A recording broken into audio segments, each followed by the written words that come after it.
And our coverage right here on the Fox 31 News at 4 begins. And as you heard, a defiant Donald Trump, now the first former U.S. president to be convicted of felony crimes, 34 of them, as a matter of fact. Yeah, the jury finding that former president, again, just about an hour ago, guilty on all counts. That's 34 counts related to the 2016 hush money case right now. So what you're looking at right now is the former president walking to his vehicle. We heard he's going to Trump Towers right now. He is leaving the courthouse. This trial has been going on for a while now. And here's some more video of Trump leaving the courthouse. All right, this is live coverage of his Secret Service motorcade. As Talia mentioned, he is heading over to Trump Tower. He called this trial a disgrace. He called it rigged. He called the judge corrupt. That was just moments ago after the verdicts were read. Again, 34 guilty counts for former President Donald Trump. Yeah, and Trump is the first president in U.S. history to be convicted of a felony. This is unprecedented territory. Many wondering how this will affect the 2024 election. But Trump is still on the campaign trail and promises and wants that Republican nomination, which he will likely get. And he's still saying that he will be our next president. So he did, again, maintain his innocence. We want to go now to Fox 31's Andrea Henderson, who has more from reaction in that courtroom and what happened today. Andrea. Yeah, Matt, Talia, as you mentioned, truly a monumental decision. Donald Trump, the only former or sitting president to face a criminal trial to begin with. And after just 2 days, the jury came back, found him guilty on all 34 counts. Those 34 counts, again, are for falsifying business records in connection to payments to adult film star Stormy Daniels. Prosecutors say that Donald Trump conspired to hide information that could have impacted his 2016 presidential campaign through those hush money payments. His defense team argued, though, that Trump's actions weren't a crime, but simply business. Trump spoke outside the courthouse shortly after that verdict came down, calling it, again, a disgrace and maintaining that he's an innocent man. Take a listen.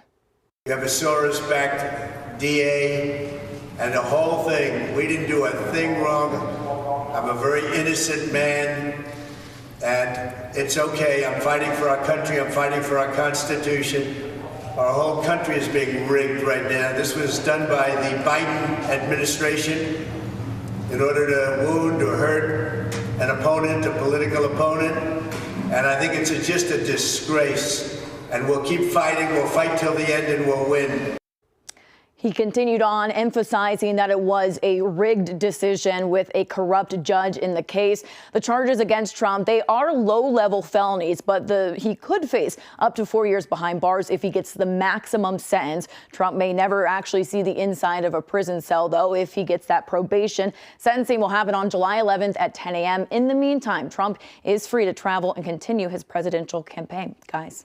All right, Andrea, thank you. And as she just mentioned, let's take a closer look at those low-level felony counts that the former president has just been found guilty of. There are 11 counts related to invoices from Michael Cohen.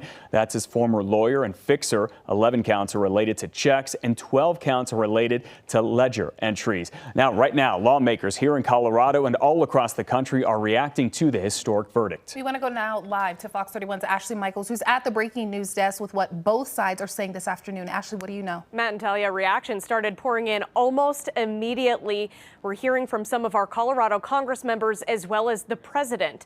Now, Congresswoman Lauren Boebert says, quote, this was always about election interference and stopping President Trump from winning his rightful re-election to the White House. The American people see through the Democrat games and know this is a sham. Congresswoman Diana DeGette saying, quote, the wheels of justice turn slowly, but they do turn. No one is above the law, and today's ruling is a step toward ensuring that no American can exploit our legal system for personal gain. We also have a statement from the presidential campaign of President Biden and Vice President Harris saying, quote, Donald Trump has always mistakenly believed he would never face consequences for breaking the law for his own personal gain. But today's verdict does not change the fact that the American people face a simple reality. Goes on to say, quote, convicted felon or not, Trump will be the Republican nominee for president. We also have brand new reaction from our Democratic analyst here at Fox 31, Andy Boyan, who's worked in presidential politics for more than 30 years. Here's what he had to say.